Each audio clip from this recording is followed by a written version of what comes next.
Sarah Mendez and Elba Rama have waited 40 years for this day. They were illegally detained in Argentina in 1976 and then flown to Uruguay, where they were put in jail. Now that an Argentine court has found more than a dozen ex-military officials guilty of conspiring to kidnap and assassinate leftist dissidents, Mendez and Rama believe justice has finally prevailed.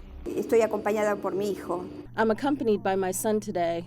He was kidnapped with me when he was just 20 days old, illegally adopted, and I was only reunited with him 26 years later. That he is here with me today for this is pleasing. Mendez was 32 when she was detained, Rama just 22.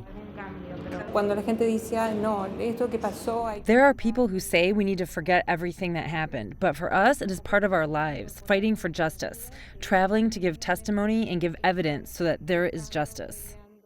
Both Mendez and Rama were held in this old garage. The bullet holes from a shootout when it was once a clandestine detention center are still visible. The military rounded up leftist opponents, many from Argentina, Uruguay, Chile, Bolivia, Paraguay, and Brazil. They were detained and tortured here. This trial for Operation Condor has lasted over 3 years, and it is viewed as something of a landmark case for international human rights.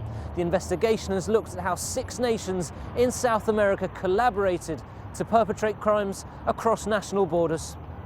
Observers say the sentencing of the 15 former officers, including the former junta leader Reinaldo Bignoni, to 20 years in prison, could open up further investigations across the region. For Bolivia and Paraguay, the chances of seeing justice for crimes of the dictatorship are quite limited.